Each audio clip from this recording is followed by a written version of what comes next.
stuck here. Mag-stuck.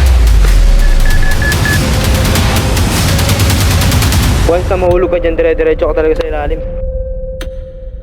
Itong grotto na to, na-establish ito ng 1950. Pero bago yon, nung kasagsagan ng World War II, dito tumago ang mga Hapon laban sa mga Amerikano. Pinagbubutas nila ang lugar at dito na sila tumago.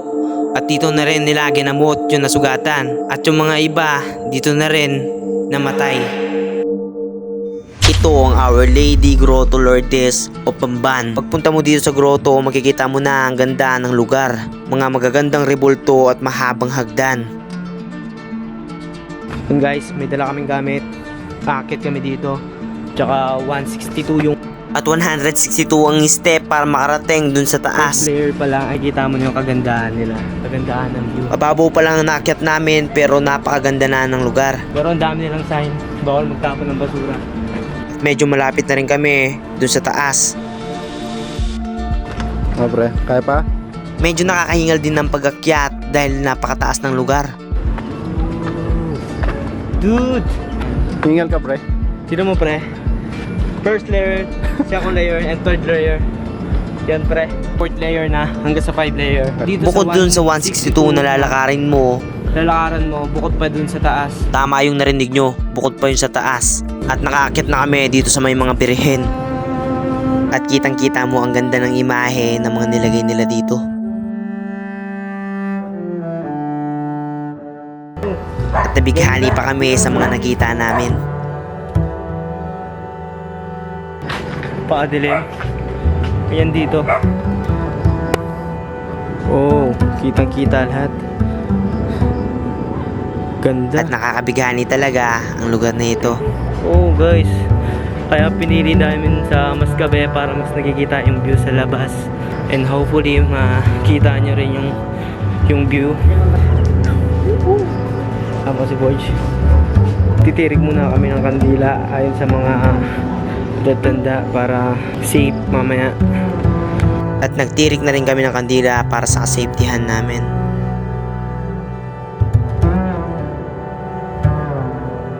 Katapos namin magdasal, pupunta na kami doon sa tuktok. Pupunta na kami doon sa taas. Madilim na ang lugar dahil walang kailaw-ilaw dito. Sa hindi namin inaasahan na meron na palang langgam na kumakagat sa amin. Mag-stuck. Panas bi. Talaga. Dami langgam.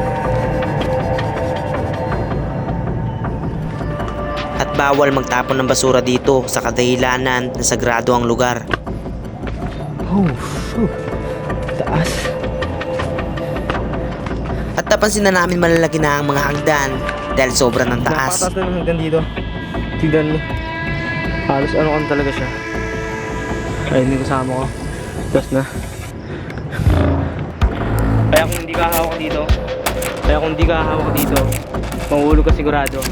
Kasi napakataas talaga. At pagkarating namin on the top, ito ang nakita namin. Napakataas na.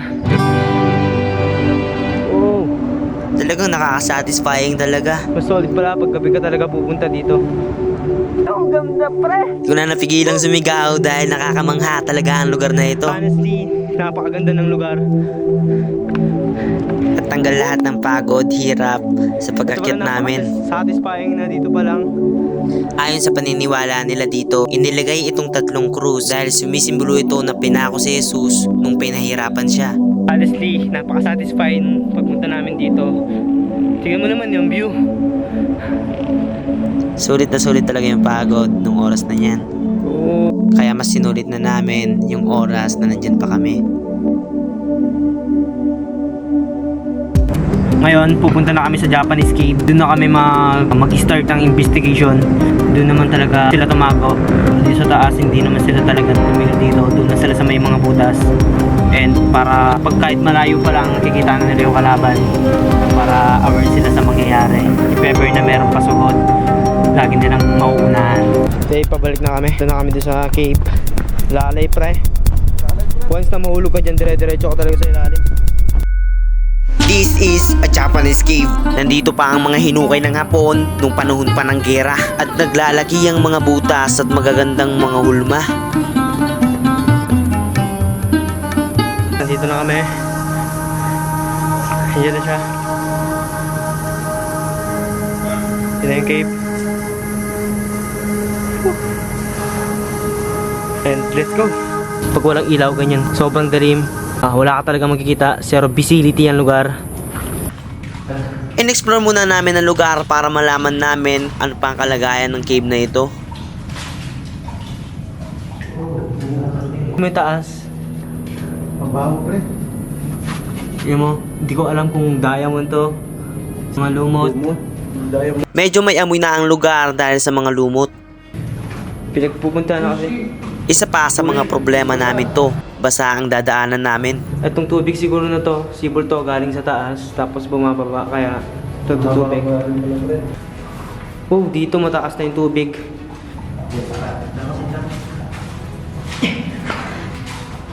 At nabigla kami nung nakita namin tong lugar na to. Guys, may tubig na tong tunnel na to. Napuno na ng tubig ang lugar kaya hindi na kami nakatuloy hanggang dulo. Nilagyan talaga nila to para ma-surprise sila hanggang dulo. Ayan, talagang pinaghukayan. Talagang pulido ang paghuhukay nila, Hindi no? ko alam kung matatakot ako o mamamangha sa point na yan. Madulas yung lugar. Basa-basa na talaga dito.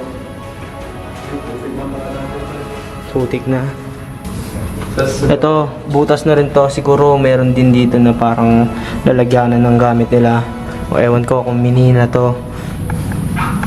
Pero, nagumot na yung lugar. Oof. Angas. Pero dito tayo mag-investigate. Dito sa front. Kasi dun sa loob, sobrang tubig na. Sobrang tubig na. Ano pre, simulan na? Simulan na natin.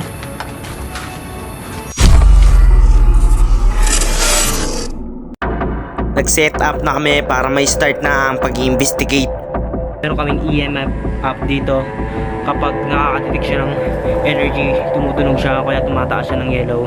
Pag tumunog siya, ibig sabihin may nadidetect siya. And talker, para makausap namin sila. Malakad na sa kanya. Kung may nadidetect to, ano natin. 20, medyo malakas dito pre.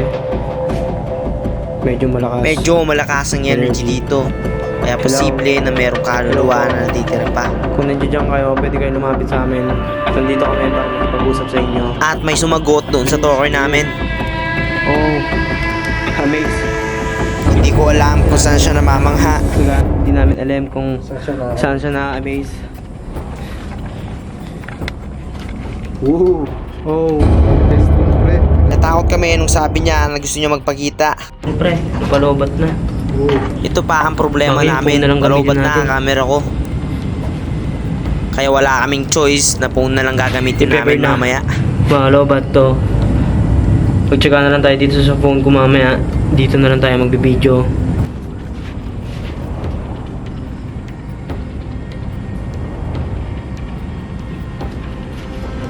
Dito kami para magipag-usap sa inyo. Lady. Sinong lady na yan? Hindi ko alam kung anong lady na sinasabi niya. Lady. At ito ang pinakakatakot talaga. Pinapanood niya daw kami. Tinitignan niyo daw kami ngayon. Meron ba mga Pilipino pa dito? Kukunin na lang natin yung map. Oh, graveyard. At ang sabi niya, mga Graveyard. libingan. Baka dito sila nilibing. Oh. Who's speaking? Sabi niya, who's speaking? At may nakalimutan kami. Hindi pa pala kami nakapagpakilala sa mga kaluluwa dito. Ako pala si Dave. Ako nga pala si George, mag-explore lang po kami dito. Or lang kami. And magta-translate kami ng Japanese to Philippines para makapag-communication sa kanila. At nakaisip kami ng isang paraan. Magta-translate kami ng Japanese, baka may makausap kami. Kanina pa may gumagano talaga dyan. At parang meron kami nakikitang may naglalakad.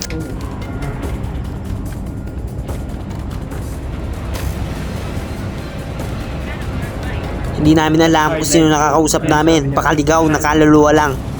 Hirap do yung buhay, pre. Oo. At bukas na ako ng radio app para accurate yung maririnig namin. Pwede mo ba sabihin sa At amin nagtanong na rin yung aking kasama. yung paghihirap na naging buhay mo? Are you stuck here? Watashi wa... Watashi wa... At tama nga, Japanese ang nakakausap namin. Watashi wa no may... Japanese, pre. Japanese na Japanese sila. Makalaan mo, pre. American radio to. American radio ang nakalagay dito sa apps ko. Pero nakakapagtaka, nakapagsalita siya ng Japanese. Oh, Watashi wa no may... Worst... pre. Lakas na. At bigla siyang sumagot ulit. Hindi lang namin masyado maintindihan yung sinasabi lang. Japanese to. Oh, lakas na dito. At sa habang nagsasalita kami, sumasabay din siya. Ayun guys, par. Oo, pre. Alam mo, sa alas 12 ng gabi, doon sila lumilitaw. Oo. Doon sila mas active pa. Konnichiwa. Hindi pa kayo makausap. Nasabi niya. Oh, Dahil hindi kami marunong mag-Japanese, tinatranslate na lang namin. どこにいるの So yung iba, pre, ano, At sumasagot din sila. Ang kaso, hindi namin maintindihan. yung iba kasama nila. At sa tumatagal, wala na rin sumasagot. At merong mas malaking problema. And sadly, nalobat na yung camera ko. At akala ko yung camera lang yung lobat. Hindi pala. Lobat pati yung mga ilaw namin. Kaya tinigil na namin ang pagbablog. Pero honestly, nakakamangha ang history. Dahil sa tapang at talino nila. Hindi man natin sila naabutan pero bigyan pa rin natin sila ng karangalan. At napakaswerte natin at meron tayong gantong klaseng lugar sa buhay natin na meron tayong hagdan na para makamtan natin ang pangarap natin. Kaya ikaw, pilitin mong makaakyat hanggang dulo. I believe na makakamtan mo rin yan balang araw.